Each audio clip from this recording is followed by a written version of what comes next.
provoke their attention, and it's relate to the everyday life.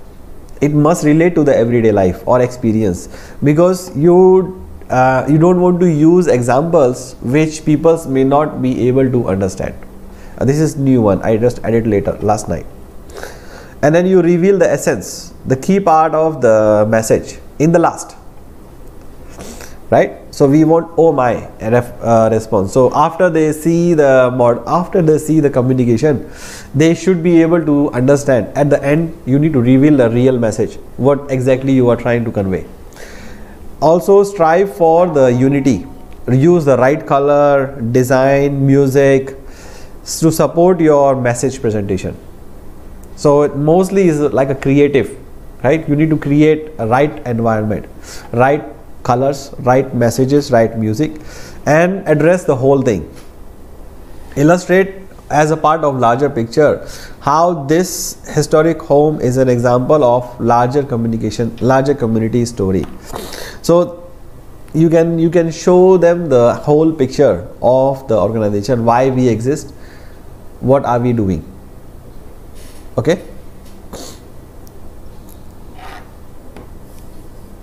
Okay or not okay? Yes.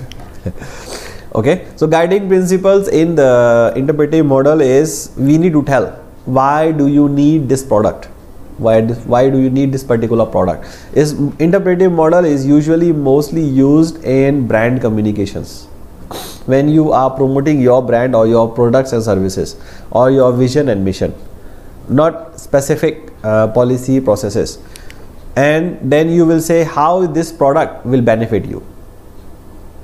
You may see in advertisements around, you can now start to notice the advertisements in the newspapers or in the TV, how you can relate to them, right? How they create the message that you can relate in your daily lives.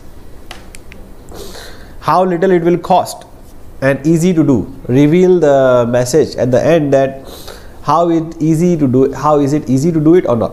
For example, like the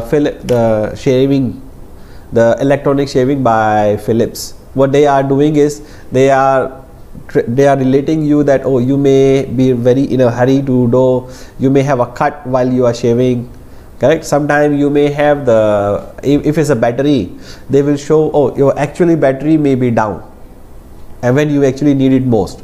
So you need to use our product which is lifelong or which is long lasting battery. Or you may use our shavers which are very easy to use, and just do one time click and okay, done.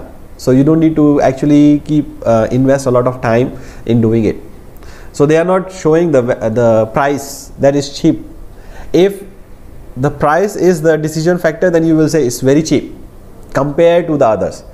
If it's easy to use, you will display something difficulty in using. So whenever you see the advertisement starts with a problem, that will tell you you have a problem, and then they will show the solution, what their product will do for you guys. So you can relate, yeah, actually this is my problem, I also face the same. And then they will show you the solution, what they are standing, correct? So you need to use that. That's normally the interpretive model use it. And how other people are using it, are they using it or not, why other people are doing it. So you create like a persona, similar people like you are doing it. So like customer reviews, right? Yes. You can use customer reviews. So this is another fine product bought to you by who. So address the whole system. So about the company.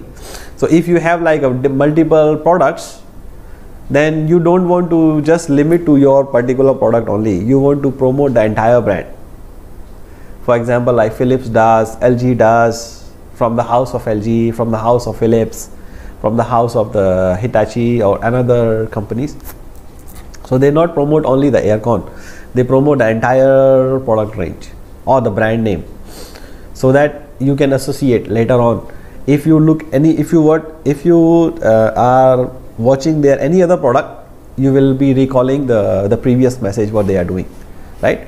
So you can, because the solutions most likely be the same. So this is how we do the interpretive models. Mostly we use it in brand communications or marketing communications. Now strategic communication in public.